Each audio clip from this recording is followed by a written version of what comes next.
So hi everyone and welcome to a new edition of We Are Sunderland with myself, Scott Wilson and Dom Shaw from the Northern Echo and from the We Are Sunderland site. Brought to you as ever with the support of our sponsors. That's the Fans Museum in Sunderland and also Cospex Opticians. Thanks very much for them for their support of the channel. Thanks for you for watching.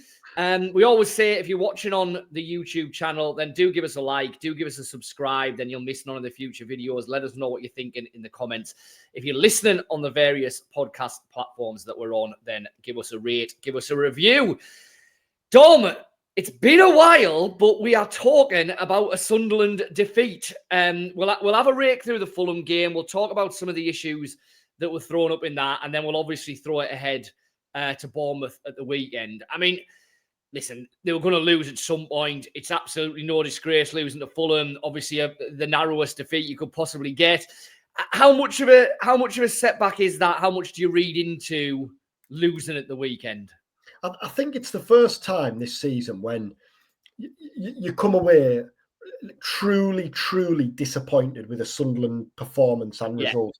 Man United, I felt like that. I was at Old Trafford and I felt like that. But I also thought United were good that day. I mean, we have seen the better very than they worst. were last night. I was just about to say we have seen the very worst of Man United at times this season, aren't they? But I thought Man United were good that day. I thought they were on it that day. There was massive pressure on United that day, wasn't there? And it was going to go one way or the other, and it went the wrong way from Sunderland's perspective. Yeah. Fulham are good at home, aren't they? Fulham are clearly going to rely on the home form this season.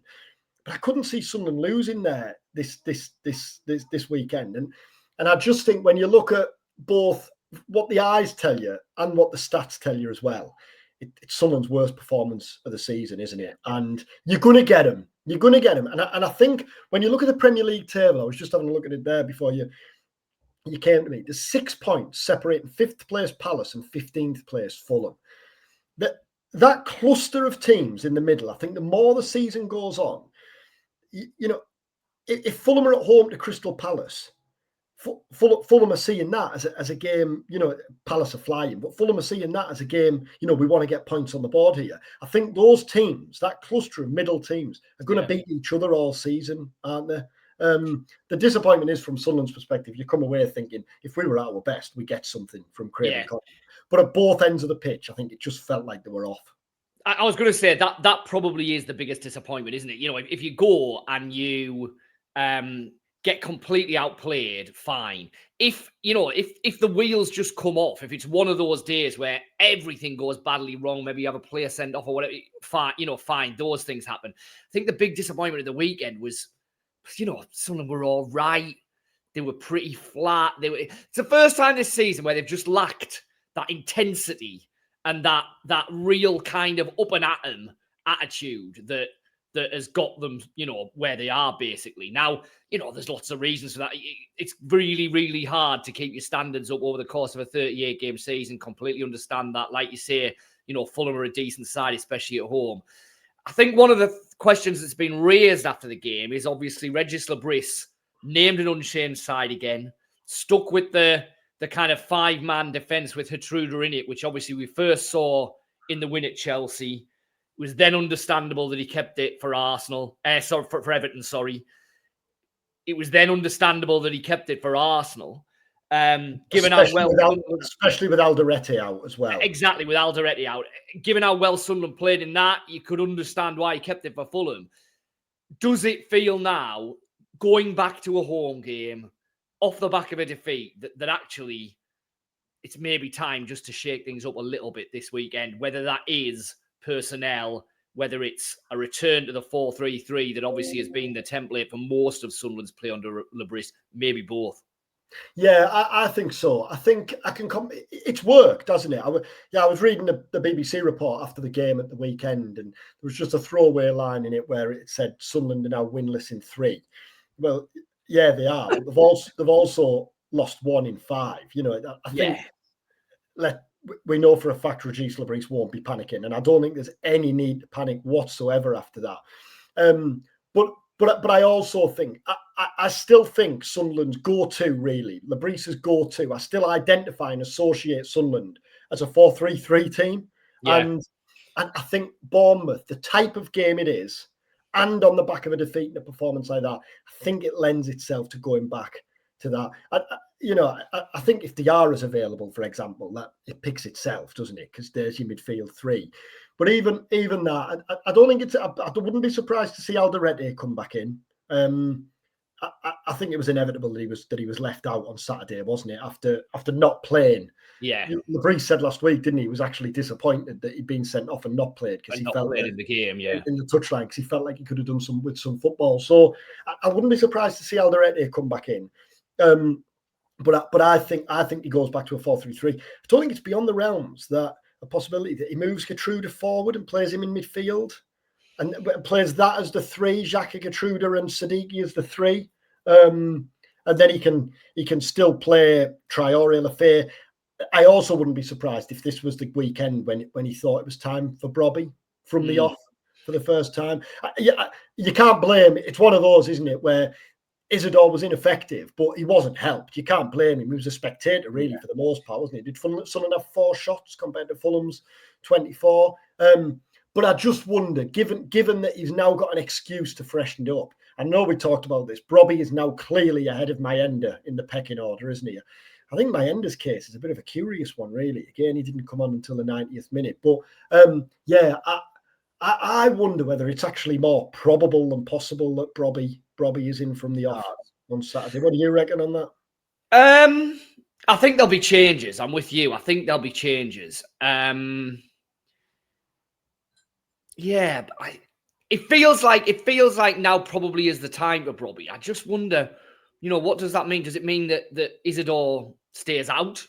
Does it mean that Isidore goes left, where we have seen him and Le Bris has talked about him being able to play out there, but it doesn't really feel like that. I mean, the interesting thing with that, and obviously we're recording this on Tuesday, kind of lunchtime, early afternoon. Where's Mundell at? He's obviously had that run out for the under-21s. Where's he at? Is he ready? It feels like he probably would come onto the bench first, doesn't it? I mean, there's a lot of imponderables. I think let's just go back. Let's go through position by position, if you like. So the defense, clearly one of the question is it going to be a 5? Is it going to be a 4? I think we both feel it might lend itself to going back to a 4. You said there you'd bring Alderete in, but I know what you're going to ask. I don't know the answer. Yeah, Ballard. I mean, it's going to be Human Ronaldo in fullback position, surely, if it is a flat back 4. So, are you leaving Mukiele out, or are you leaving Ballard out? And that's why I wonder whether Le Bris has actually stayed with the 5 for longer than what we probably expected. Just because who do you leave out? Yeah, who do you leave out? And he might just choose to stay with the 5, but bring Alderete back in for Gertrude on. Because for all of Sunderland have scored 3 goals at home to Arsenal and Everton in those 2 games playing with the back 5. So it's not like they've been ineffective as an attacking unit playing that way. But so that's a cop out of saying if it's a 4. I don't know. I mean, if it's a 4, for all I said that about Alderete, is it actually more likely that it's Ballard and Mukiele? I think so. I think if it's Alderete was the player of the first. He was going absolutely great guns, but there's also been periods of this season where you would say exactly the same about Mukiele, and you'd say exactly the same about Ballard. Midfield then, as you rightly, there's a few things there, wasn't there? It does feel that if Sunderland have Xhaka, Diarra and Siddiqui available, there's your 3. At the minute, Diarra hasn't been available. We obviously don't know what his status is going to be ahead of the weekend. Regis Le Bris' press conferences, as usual, Thursday. We'll be up there. So, there'll be an update potentially then. It was interesting to see Chris Rigg left out the squad at the weekend. We've talked a bit, haven't we, about Rigg and Neil and kind of where they're at relative to each other and what happens once AFCON kicks in, and obviously Siddiqui and we assume Diarra go away. Rigg being out the squad was interesting. It was surprising, wasn't it? Now, Le Bris said it was tactical because I think he wanted more defensive options on the bench. But he had 3 in O'Nien, Masuaku and Alderete. Like, do you need 8? How many do you need? You need 8 defenders in your matchday squad. I don't think so. I mean, I don't think it changes the outcome. I don't think if you have Chris Rigg to call on in the 75th minute, and I don't think that changes the game. But just given everything we know about how highly everyone at Sunderland values Chris Rigg, rates Chris Rigg. I mean, clearly let's not get carried away. He's been left out of one squad, but I still thought it was surprising. I don't think anybody would have called that before the game. No, well, the interesting, I mean, we always have to keep bringing this up. He is very young. Yeah. It always feels like Chris Rigg is a lot older and has a lot more experience under his belt than he actually has. So you've got to bear that in mind. But the way that Ballard and Hume have really kicked on and become absolutely established Premier League players, and it really, in both cases, the step up to the Premier League's been the making of them. I think at the start of the season, if you'd said, pick one Sunderland player that's going to apply to, some people, definitely, I think, would have gone for Chris Rigg, because it felt like he'd just got himself to the point where, maybe he was going to be the one that really kicked on in the Premier League. Listen, he still might. It's only November. There's loads of stuff going to happen. Like I say, AFCON's coming around the corner. But Dan Neil, when you saw the signing of Xhaka, when you saw the signing of Diarra, you felt it's going to be probably really hard for Dan Neil to play any football this season. I would have expected Chris Rigg to have played more football than he has. And the interesting one there is, Le Bris was asked about Guendouzi, wasn't he? You'll have seen the quotes by now with his press conference last week. He absolutely didn't dismiss. I was going to say, you were at that press conference. To what extent? Because, we always say the manager refused to rule out, but sometimes it's a refusing to rule out more than others. How was your reading of that one? Sometimes, you can see refusing to rule out, but you think, come on, if he had have ruled it out, it would have probably been rude. He's just, by saying nothing, he said enough. My reading of this was he absolutely has refused to rule it out. He said if you haven't seen that, he's still in contact with him, but it's still too early to discuss the January transfer window.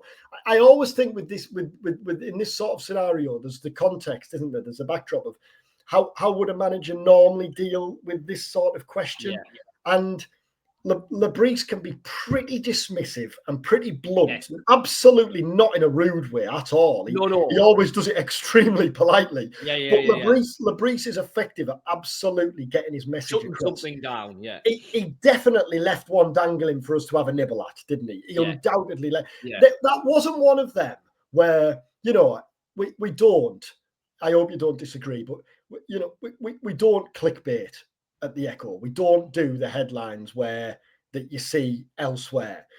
That was definitely one of them, though, where when you came to write it, I didn't think we're being mischievous here. I thought, and let's see how January rolls round, and clearly there's an awful lot of moving parts there. But with Guendouzi and then Deli Bashiru's been linked as well, both midfield players. Now I know we're still in the realms of the unknown at the minute because we're still a couple of months out. But if Sunderland were to add to the midfield in January, we talked last week about Dan Neil's future. We don't need to have the conversation about Chris Rigg's future. We know what Sunderland think of Chris Rigg. But if Sunderland were to bring in another midfielder, how hard is it going to be for Neil and Rigg to get in and play regularly? Well, the problem is, yes, Rigg's very, very young. Yes, he's very, very inexperienced. But if he spends this season making 4 league starts and a dozen substitute appearances, most of which are in the last 5 or 10 minutes of games, then you're heading into next season suddenly thinking if he has another season remotely like that, then it's too blank. It's a lot of time when his career is really, in danger of stagnating. And I think that's the risk. It's not that Sunderland don't think the world of him. We know they do. It's not that Rigg's not a really talented player. We know he is. But is he going to get the opportunities to show that in this Sunderland? Now, once AFCON rolls around, we might be having a completely different situation come the middle of January. And like you say, we're talking around this on the back of one game when he's being left out of a squad. I fully expect he'll be back in the squad against Bournemouth at the weekend. I don't think he'll start, but I think he'll be in the squad. So, we don't want to get too carried away, but it does feel like at the minute there's a lot of obstacles to Chris Rigg getting a sustained run of games in Sunderland's starting lineup. And that's the challenge for Le Bris with someone like Rigg, isn't it? Because he's 18, and you wouldn't expect an 18-year-old to be ready in his first season playing Premier League football, to be ready to play week in, week out. So that is absolutely understandable. But equally, like you say there, what you don't want to do is make sure not that he's going backwards, but that he's not going forwards. Now, the instinctive and I think the correct response to that is he will be improving and learning so much every single day just from being around the likes of Granit Xhaka. So I don't think that's a concern at all. But I agree with you. I thought he'd have. I wouldn't have called the Neil one, but when Xhaka, at the start of the summer, but when Xhaka comes in and you kind of see the writing on the wall, don't you? But yeah, I thought Rigg would have made, especially with Diarra being out, this spell with Diarra being out, I thought Rigg would have maybe played a bit more football than he has.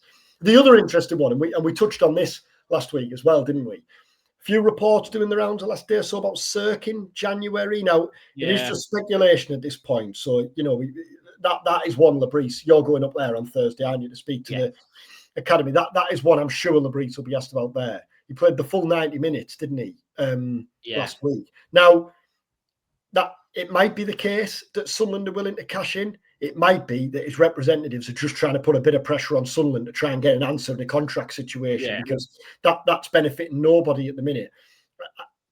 I would lean probably more towards the latter at the minute, but AFCON's going to tell us a lot, isn't it? I think how much and how he's used in AFCON, I think, will tell us an awful lot about Cirkin in the future. Yeah, because it feels like if Ronaldo and Masuaku are both out of the building and Cirkin is still not getting a regular starting spot at left back, then it feels like the time then is probably is there to cash in January, because if he's not going to play then, he's really not going to play in the second half of the season.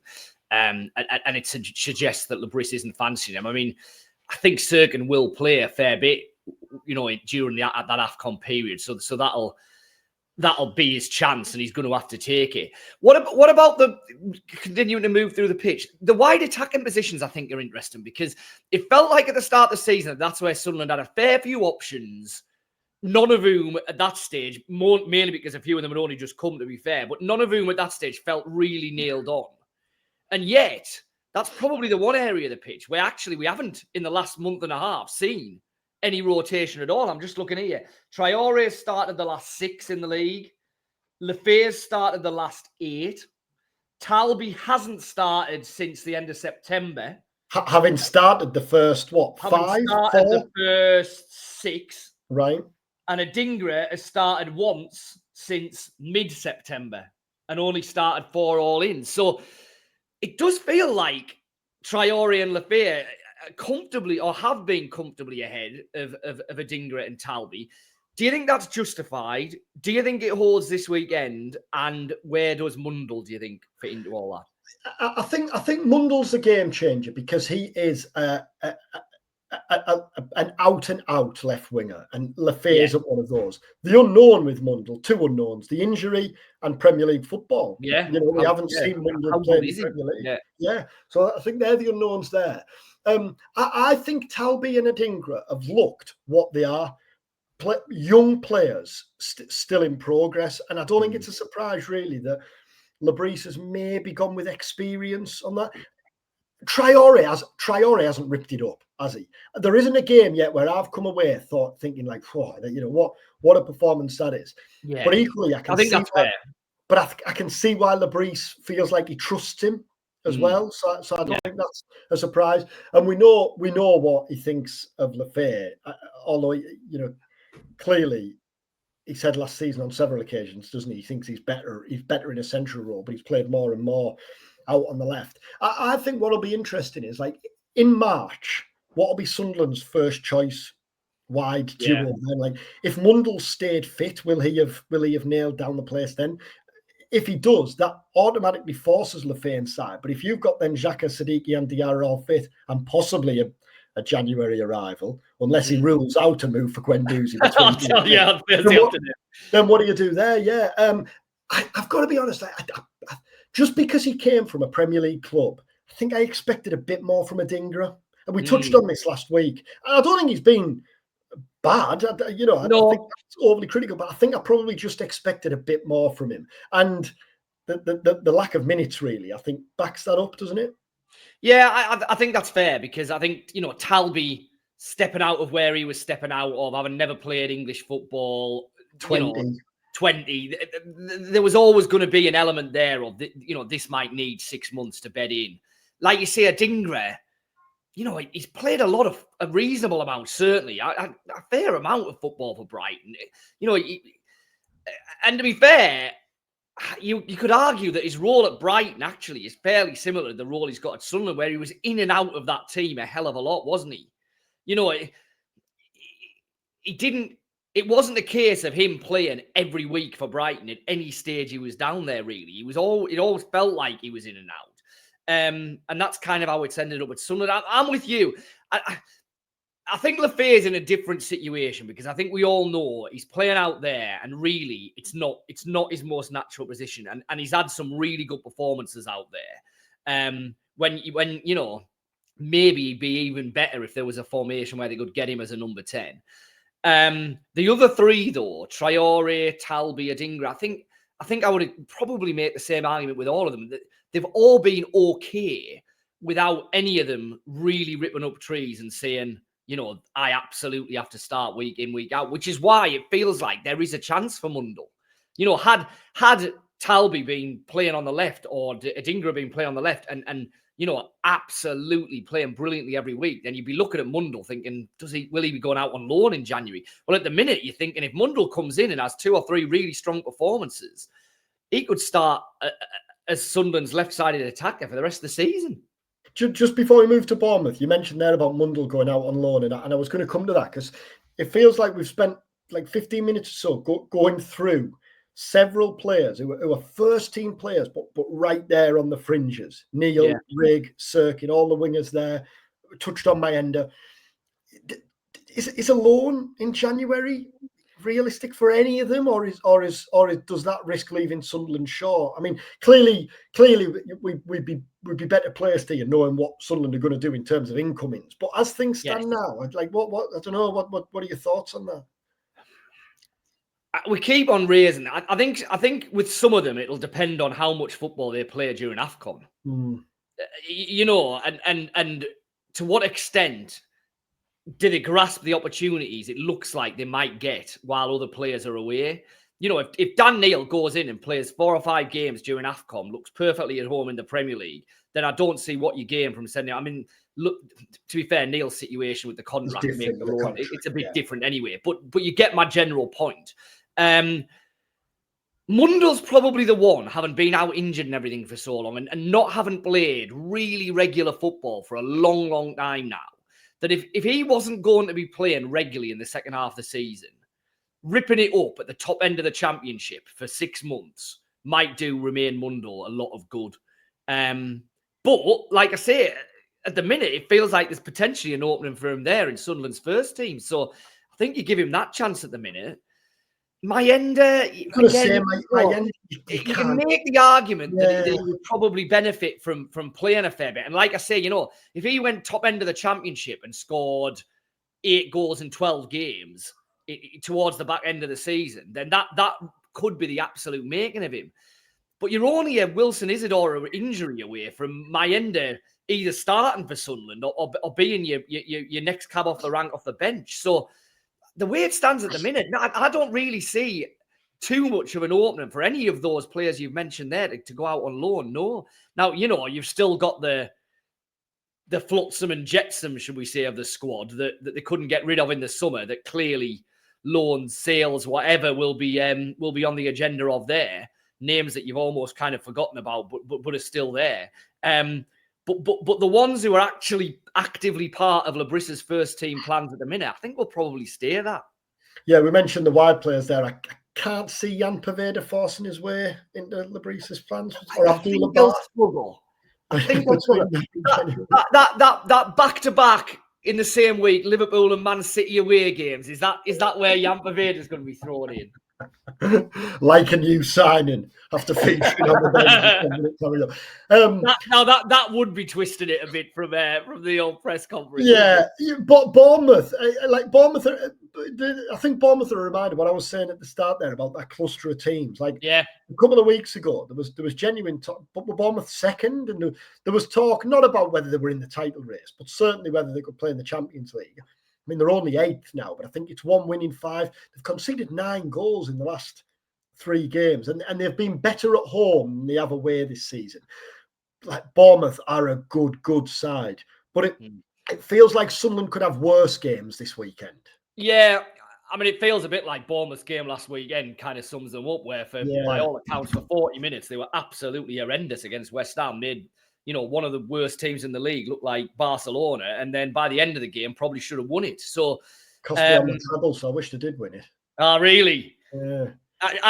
I nearly went for them in a last man standing that I was still in, but went I for went for bloody bloody Man United instead. So the less said about that, the better. The only saving grace is Bournemouth wouldn't have won it, is it either? But I think you bang on that they're one of a number of Premier League clubs now where you kind of don't know what you're going to get from them. That's harsh.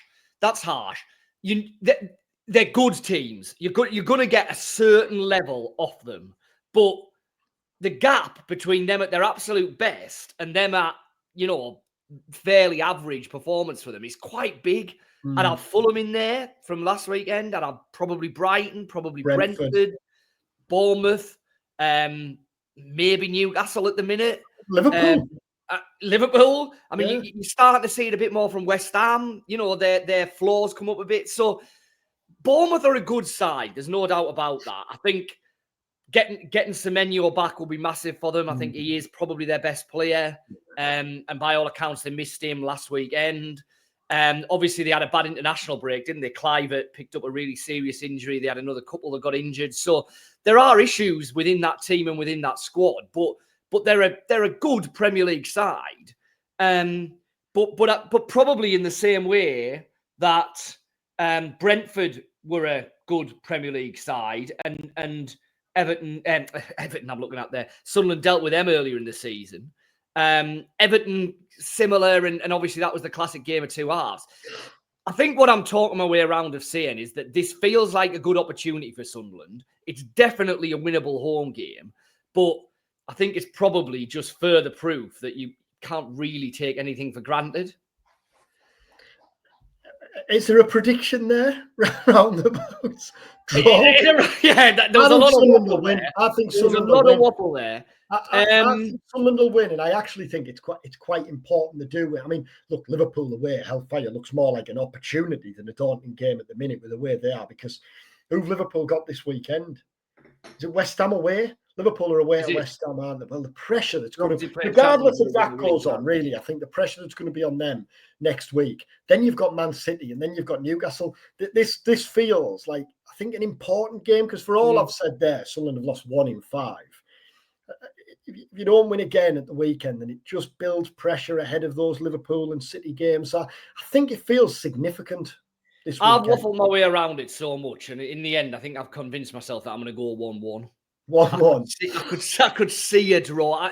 I don't think Sunderland will get beat. No, I don't. And like I say, if Semenyo's missing, I do think that diminishes Bournemouth, especially with Clivert out. And what are they doing with Evan Nielsen and the other striker whose name's completely gone off my head, Krupi Jr. How are they? Are they getting both of them into the same team or whatever? But I think Bournemouth will carry a threat.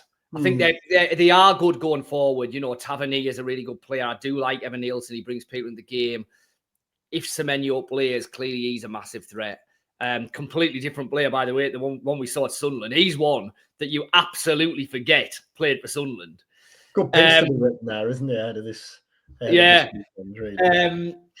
So I think it's an opportunity for Sunderland, but I think Bournemouth, will ask questions of them. So I'll go 1-1. I'll go 2-1. I'll go home win. Let's hope you're right. Yeah, I think Bournemouth will score. I mean, if you're in a last man standing and you're down to the last lot, and don't hang your hopes on me saying I fancy Sunderland to win 2-1. But yeah, I don't know. But you do. I think because of the game, clearly that's not going to have any impact on the game this weekend, but I think it's a significant game. I think Bournemouth at home are a different team to what they are away. They only won once, I think, away this season. I think that's probably fair. Yeah.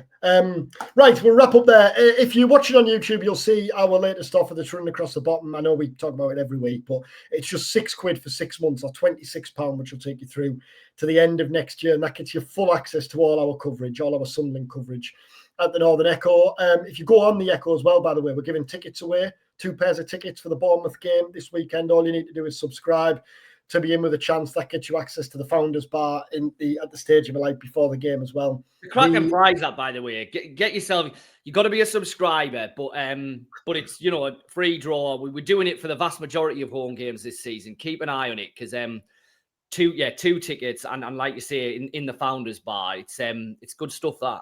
Yeah, I'll put the link in the show notes below if you're watching or listening, so you can enter there. And all you have to do is subscribe, which, as I say, is just £6 or £26, depending whether you want 6 months coverage or 14 months coverage, and then just fill in your details in the form that you'll see there. So deadline for entries is 6 p.m. on Thursday, so you've still got a couple of days to get your entries in there. And if you're watching on YouTube and you haven't subscribed already, then just press tap to the button below, and then you'll get notified, if you want to, of the videos as and when they drop. Enjoy the game this weekend if you're there. Enjoy the game if you're in the Founders Bar and you win our tickets that we're giving away. And we'll be back next week with our latest We Are Sunderland briefing. Take care.